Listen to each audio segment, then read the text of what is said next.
რომელიც პუტინის შავი საქმეების მმართველად არის ცნობილი, საქართველოში სავარაუდოდ საგანგებო მისიით იმყოფებოდა. კახა კალაძე რუსეთის ბოქსის ფედერაციის პრეზიდენტთან შეხვედრას ადასტურებს. ახლა ლოგიკური კითხვა ჩდება, რა კავშირი აქვს ბოქსს კალაძესთან. ფაქტია, რომ არანაირი კავშირი კალაძეს ბოქსთან არ აქვს და ეს ლეგენდა სპორტული კავშირების შესახებ ამ ამბის გასამართლებლად შეიქმნა.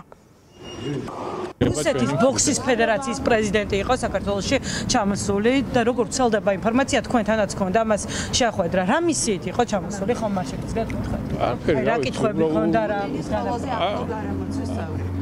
ეგ არის მხოლოდ თქვენი ისა შეფასება. რუსეთის მმართველი უმარი გახლავთ, მეგეთყვით ახლა თქვენთვის რო უფრო ის იყოს, რა ქვია, გქონდეთ ინფორმაცია, უმარი გახლავთ მსოფლიო ბოქსის ასოციაციის პრეზიდენტი.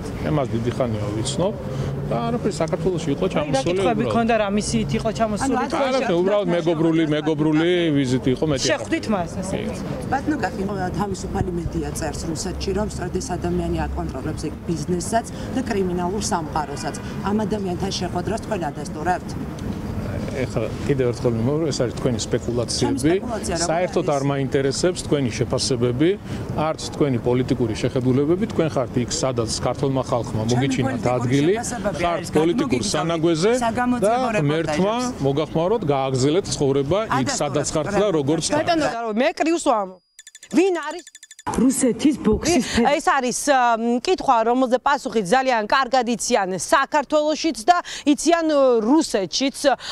ის არის სწორედ ოკუპანტი ქვეყნის პრეზიდენტის და საერთაშორისო დამნაშავედ გამოცხადებული ვლადიმერ პუტინის ახლო გარემოცვის წევრი, მისი დაცვის სამსახურის უფროსის უახლოესი მეგობარი. სავარაუდოდ ეს და სხვა გავლენები დაეხმარა კრილოვს იმისთვის, რომ დიდძალი ქონება მოეგროვებინა და ის თანამდებობა, რომელიც ახლა რუსეთის ბოქსის ფედერაციაში აქვს.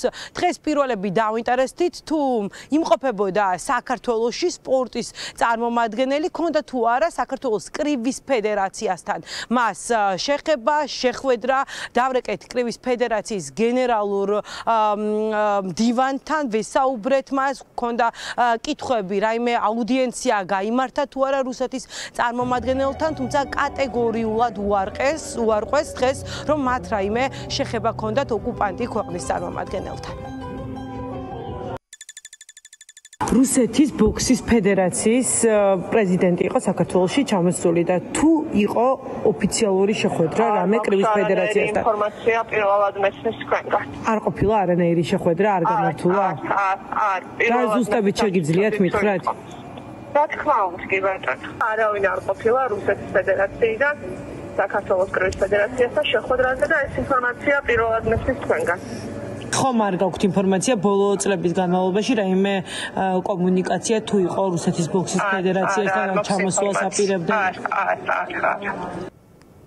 უმარ კრემლოვი სავარაუდოდ საქართველოში საკუთარი ბიზნეს საქმიანობის გამო ჩამოვიდა ახალი არხების შესაქმნელად, გასაჩენად. ის ავტობიზნესით არის დაკავებული და დიდი ალბათობით ამ მიმართულებით მას დახმარება ჭირდება ახლა ქართული ოცნების წარმომადგენლების მხრიდან.